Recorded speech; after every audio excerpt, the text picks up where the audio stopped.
Hello guys, good morning, good afternoon, or good evening whenever you are watching this video. This time we are going to present the material from the Intro to Corpus Linguistics, which is Annotation. Before we get into the material, I'd like to introduce our group members. They are Hani, Tania, Audrey, and Fani. Without further ado, let's move to the material and enjoy the video. What are corpora annotated for? Annotation is undertaken to give added value to the corpus. Every corpus can be annotated for part of speech and/or lemma information, whereas many corpora do not easily allow for other kinds of annotation. For example, many written corpus data in general can be annotated for the identifier of the author, but cannot be annotated for prosodic, gestural, or interactional aspects of language production. Then, annotation often has many different purposes or applications. It is multifunctional. This has already been illustrated in the case of pause-taking. The same information about the grammatical class of words can be used for lexicography, for parsing, for frequency list, for speech synthesis, and for many other applications. Our concern now is annotation that describes inherently linguistic characteristics of the language sample in the corpus. The kind of annotation requires an initial segmentation process called tokenization, which aims to determine and delineate the units in the corpus that will be annotated, such as words, numbers, punctuation marks, and etc. In some cases, this involves an additional step called named entity recognition, which serves to determine the units in the corpus that are proper names. And now we are going to talk about lemma. In linguistics and lexicography, lemma is the form of a word under which it is registered in a dictionary. Each lemma consists of morphemes made up of at least one phoneme. Each morpheme is a meaningful fragment of a word. Some of these can act as individual words, while others only work when combined with another morpheme. One of the most basic types of annotation is lemmatization. This is the process of identifying and marking each word in a corpus with its space-like citation or dictionary form. Lemmatization is an important aspect of natural language understanding, or NLU, and natural language processing, or NLP, and plays an important role in big data analytics and artificial intelligence, or AI. And then, for the example, stripping away inflectional morphology on verbs so that all forms of the lemma forget, such as forget, forgets, forgetting, forgot, and forgotten. It would be marked as representing a form of forget, and could be rectified without the user having to enter all forms of forget individually. Part of speech tagging is one of the most frequent and most used kinds of annotation because it is relevant to many corpus linguistic studies, and it fits into many other annotation processes like lemmatization, syntactic parsing, semantic annotation, and etc. It involves assigning to each tokenized word a label that minimally identifies the part of speech of the word, but also includes some grammatical category information. For example, part of speech tags in English corpora often not only annotate the word run in I regularly run marathons as a verb, but also as a verb in the base form, thus distinguishing it from infinitival run in I am going to run a marathon. The precision of automatic part of speech annotation is highly dependent on many factors like the language represented by the corpus and its morphological characteristics, the complexity of the text in the corpus, the kind of tagger used, symbolic, or more commonly now, statistical, the size and precision of the corpora the tagger has been trained on, the size of the text set, and etc. As Charniak points out, however, for English, one may already achieve a precision of approximately 19% just by assigning to every word attested in the training corpus its most frequent part of speech tag, to every word attested that is not in the training corpus the tag proper noun. More sophisticated taggers for English corpora by now achieve precision in excess of 95%. But tagging still runs into many problems in both morphologically relatively weakened languages like English and in language with relatively rich morphology. As for the former, some uses of the words may genuinely be ambiguous. As for the latter, it may be impossible to devise and then apply an inventory of part of speech tags with any reasonable degree of precision. The next one is syntactic parse trees. The first corpora featuring parse trees were the Gothenburg corpus, the Susan corpus, and the Lancaster parse corpus, which involve either completely manual annotation or the manual checking of the results of automatic parsing.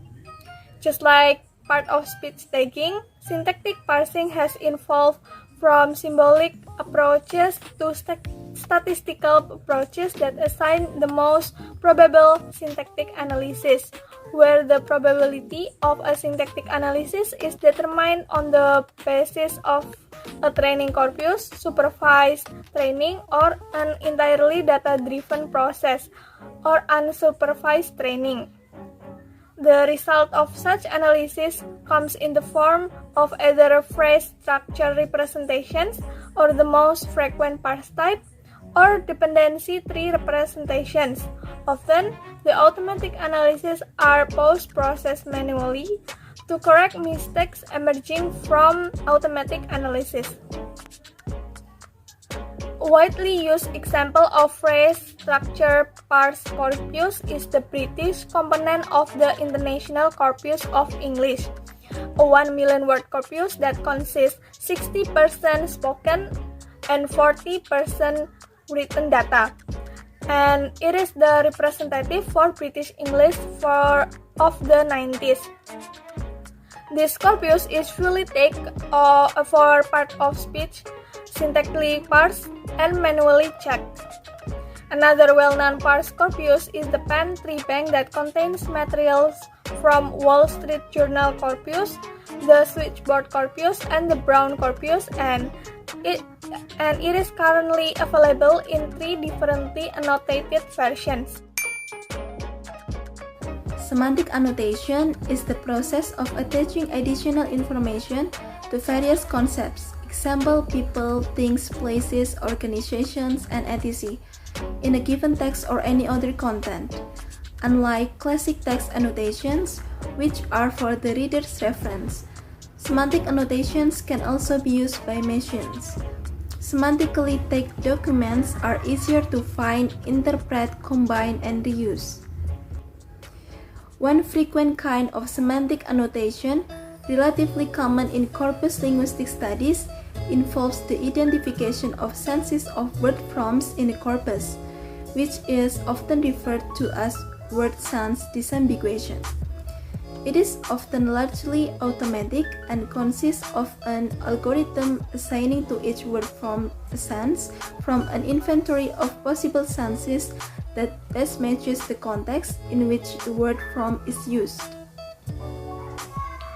Another much less frequent scenario arises when researchers and their teams semantically annotate semantic phenomena like metaphor or metonymy, synecdoche, and etc. in corpora. One well-known project to identify instances of metaphor in corpora is the Privileges project headed by J. Stent, which resulted in a detailed annotation protocol called the Metaphor Identification Procedure that was applied to, for instance, the PNC Baby, a 4 million word sample from the British National Corpus. While the majority of available corpora contain primarily or entirely written language, the number of spoken corpora, based on both audio and video recording, has fortunately expanded significantly in the recent decade. Given the various intricacies that spoken, but not written, language from natural communication setting imply, this has complicated the annotation process. There are numerous more characteristics of spoken language data that should be annotated to facilitate corpus linguistics study. These include phonological and prosodic characteristics, gestural and interactional and other characteristics, as well as capturing the temporal quality of time series data and annotation. An orthographic transcription is the minimum requirement for a speech corpus, but a better representation of pronunciation may be desired for particular research questions. Speech may be annotated for phonemic transcription, that is, for the set of sounds there are phonemes in a language, or phonetics transcription, taking into account details of pronunciation.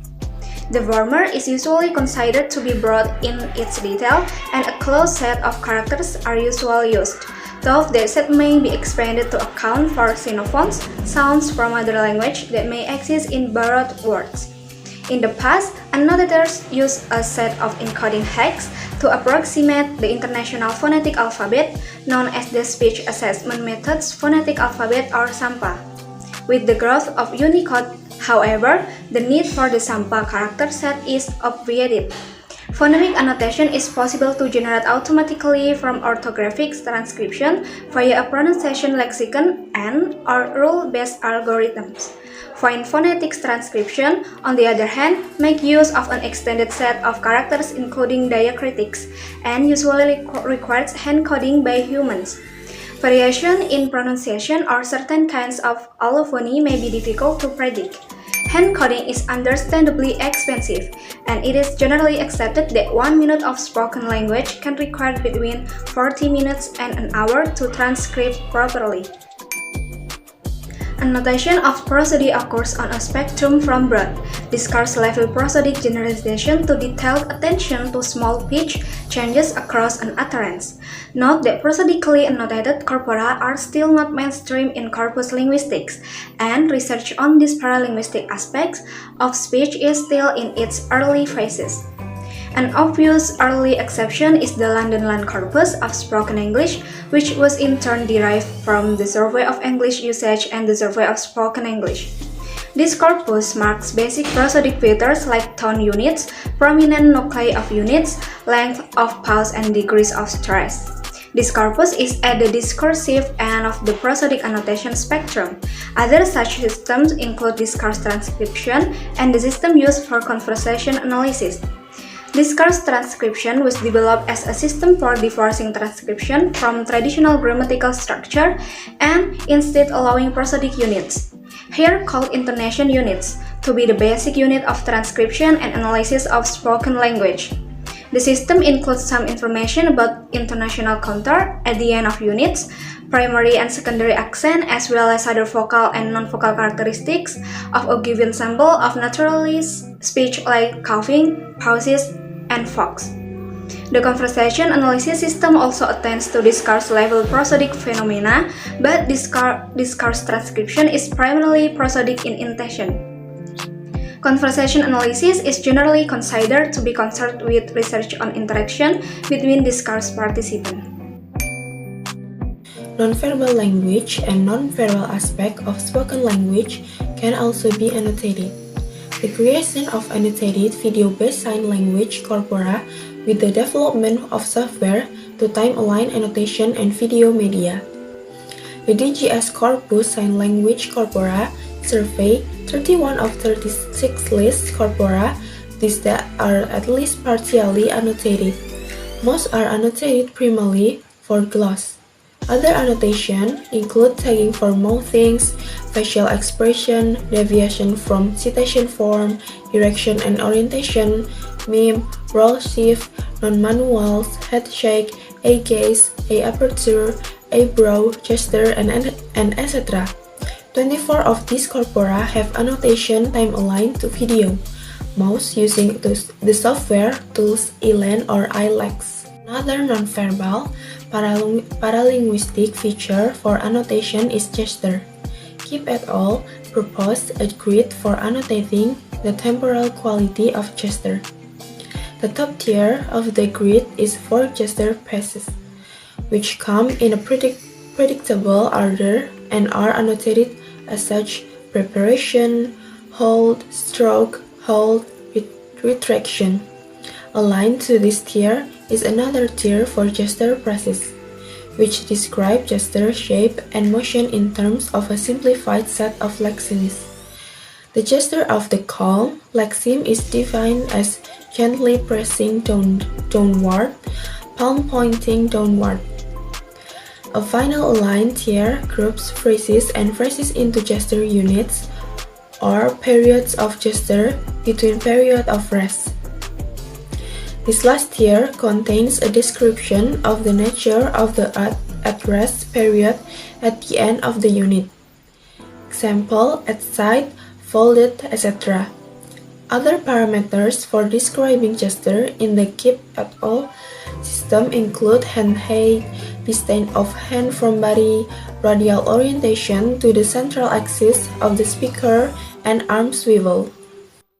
There's no single agreed upon method or annotating gesture. Another example is that of the B-field speech and gesture alignment corpus, which take the co-occurrence of speech and gesture to provide a basis for studying for non-linguistic aspect of communication. This project focuses on the annotation of the stroke phrase, which is annotated in Saga along 8 parameters. Adapted from earlier work by Muller, Kendon, and Strick, indexing or pointing, placing an imaginary object, an object is placed or set down within gesture space, shaping or sculpting an object with the hands, drawing the contour of an object, posturing or using the hands to stand for a static representation of an object, indicating size or distances, iconically counting items, and hedging via wiggling or striking. By far the most common kind of annotation of interactional features of discourse is the conversation analysis system.